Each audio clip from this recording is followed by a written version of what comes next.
Hello and welcome to my demonstration of embroidery.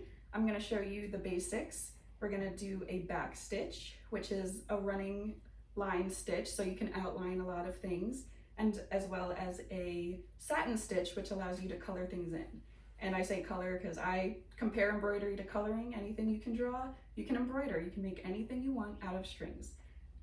So embroidery, it's timeless. It's been around for thousands of years, and anyone can do it.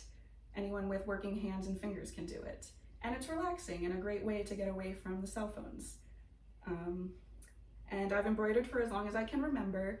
I made like a little makeup pouch. I think you still use it to this day, back in preschool. Yes. So that's pretty neat. And yeah, also goes to show embroidery holds up. It's very durable as well as fun and functional. So I've been doing embroidery, for as long as I can remember, but I really amped it up in 2020. I opened an Etsy shop where I would embroider things like mountains or lightning bolts onto beanies, and now I do people's pets. So it's really cool and fun, and people do appreciate it. For as long as it's been around, it's still an appreciated art. So today I'm going to get you to make a pumpkin, but first we gotta work our way up to that. So I am going to explain how to do a back stitch, which is a good stitch to outline your designs. So if you will, grab your needles.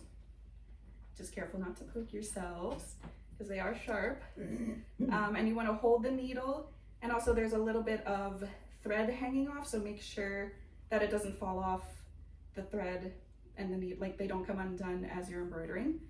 So what you want to do, you'll need a little hand-eye coordination because I have a dot over here, but we'll need to poke through it from the back of the embroidery hoop. So it might take a couple of tries to get it in, and once it's through, then you pull all the way out, and again make sure not to unthread your needle, and pull it all the way out. You have a knot at the end of your thread. And fabulous. So next you can, along the line with your needle, try to not go like too far out. I'd say the longest of, don't go like past the length of your pinky nail, and just poke on to the line from the front, and then go on the other side and pull your needle all the way through. Same as before, make sure that your thread does not come off your needle. And you've made your first stitch. And then now, we're going to go more hand-eye coordination. Go further out along the line. So leave some space. You're gonna see your line. Go about the length of the thread that you just stitched. Go that far out on the line and poke your needle through from behind. And then pull all the way out. And then this time, we are going to go back, hence the name back stitch, into the hole that we're gonna connect basically. So the hole that you came out with before, you're just gonna put your needle through it like this, so that it's a connecting line, it's a continuous line. And then you'll pull it all the way through.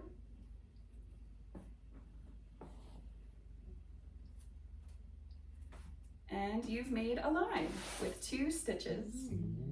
So that is the back stitch, and you can keep going if you want, but for this demonstration, we're gonna move on to the box that I've drawn below. So we'll poke the corner like we did with the dot, put the thread through the corner at the bottom, and then pull all the way out. May take a couple of tries. Lots of hand-eye coordination with this, but you get used to it. It gets a lot easier.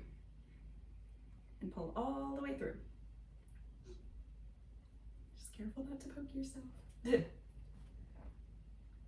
And then along the line of the top line or bottom, whatever you chose, put the needle again, and then pull through.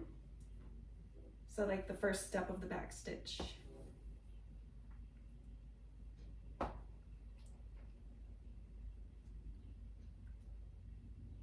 And then, this is a little newer part, below the thread that you just embroidered, about halfway through the thread, but below it, poke your needle through. So you're not going to put the needle through the thread, you're just going to put it underneath it, about halfway through the line that you made.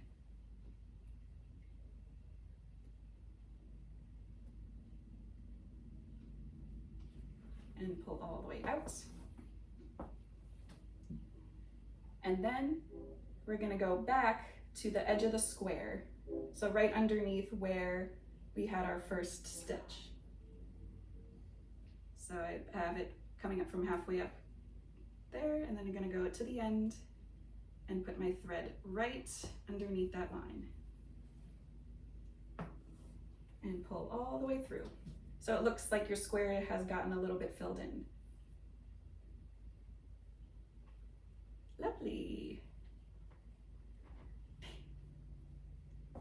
And this is called the long and short stitch, which is an example of a fill-in stitch.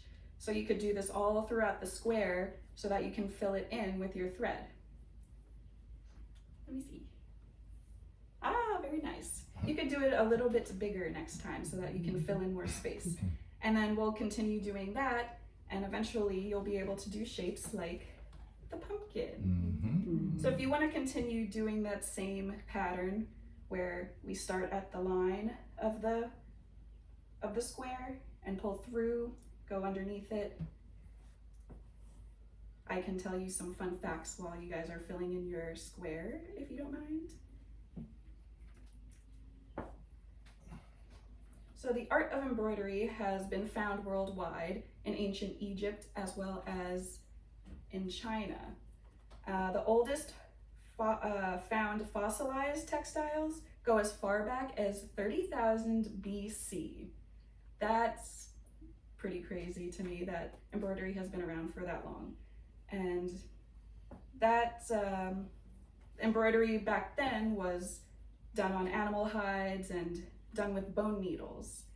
And the ones found from 30,000 BC were found in the country Georgia. I thought that was pretty cool. That's a fact from NPR from 2009. The School of Textiles in the UK, you can keep going if you'd like. I'm just gonna say some facts as you guys are embroidering, because I like to listen to music or audiobooks as I'm embroidering, so you can listen to the sound of my voice as you're embroidering. The Bayeux Tapestry from the year 1070 CE is the best preserved and most detailed early example of narrative embroidery. So back then they would tell stories through embroidery, kind of like how cavemen would do hieroglyphics on walls. Then they moved the art at some point to doing it on fabric and thread and telling stories that way. So that tapestry depicts the Norman conquest of England, and it is about 70 meters long, which is 230 feet in length. And it tells a whole story about how that happened, which that's pretty cool.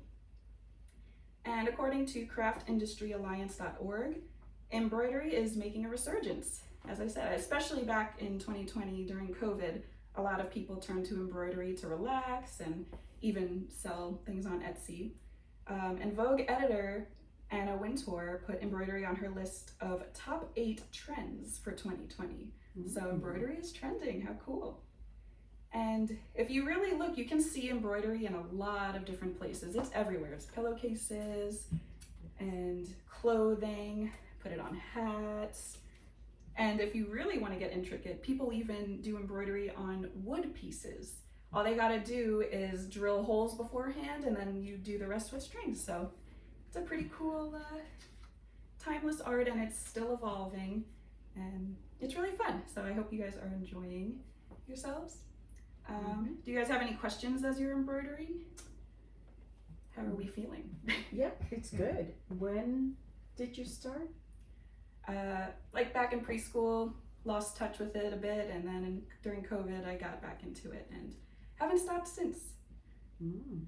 Does any of your family like to do it? I hope you guys will enjoy it and maybe help out with my business. You know, we can make it a family business. That could be fun. That would be good. So I hope you guys are enjoying yourselves, I am. and we'll continue. And I drew pumpkins on there, so maybe you'll get to the pumpkin eventually with now that you have a foundation of embroidery. Okay. So thank That's you fine. for being willing participants. You're I welcome. appreciate it. We enjoyed it.